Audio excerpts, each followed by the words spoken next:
my name's Carden. I am one of the presidents of Axis.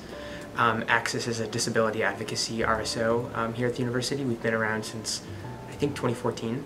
And this is our third year partnering with Active Minds, which is a mental health RSO here on campus. And we came together a few years ago because we realized that although Axis and Active Minds work in separate spheres, stigma is something that unites both of them. So we run a whole week of programming dedicated to unraveling stigma.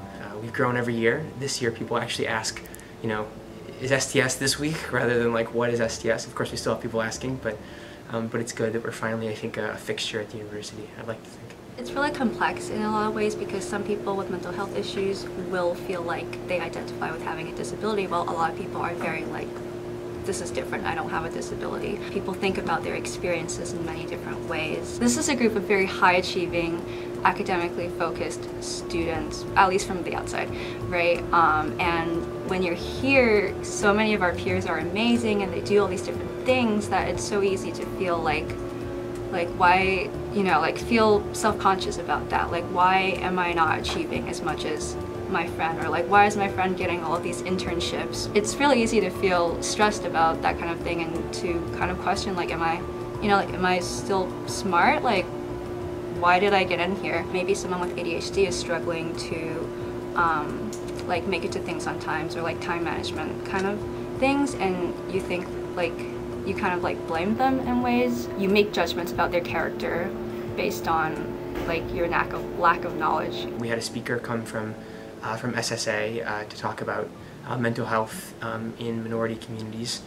We had a workshop, sort of a more interactive event it was open to all students and non-students, to talk about active listening. It was run by Lean On Me, which is another RSO here, and it was yeah, helping people learn some skills, active listening skills, to better support their friends. We are showing a film at Doc Films, The Sessions, which is a great film with William H. Macy and Helen Hunt, that is about a man with an acquired disability who is trying to explore sexuality, and that sort of tries to peel away the stigma that people with disabilities don't have sex lives. We're hosting Susan Nussbaum, who's a disability rights activist, playwright, author, who will be speaking about her book, Good Kings, Bad Kings, and a little bit about her career and a little bit about sort of how she has sort of tried to peel back stigma through her characters. And then we have our Arts Coffeehouse, which is, I think, usually our best attended event. So what causes stigma? Disability oppression causes stigma. It's a system. It's really hard to see. 90% of disabled people are poor, really poor. And there's a 70% unemployment rate among disabled people. Cook County Jail is over half made up of people with mental illness.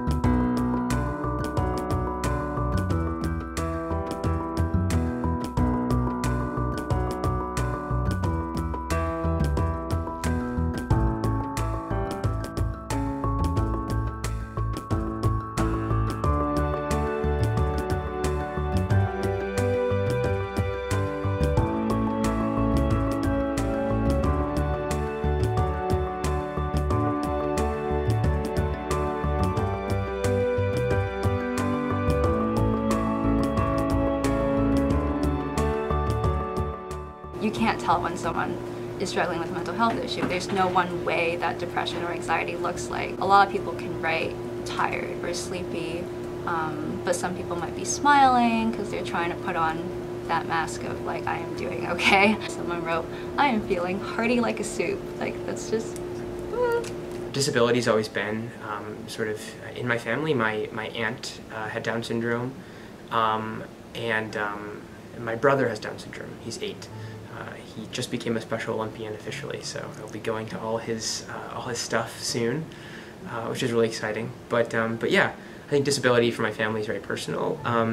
But I also realized that I come from a community where there's enormous support structure for families like my family, for people like my brother, and disability is talked about very openly, and I feel like at this university that's not the case. And for many people, I think there's the perception that there's a source of shame, and this campus is so inaccessible that I think that there's also a physical barrier to people with disabilities just being included in events on campus.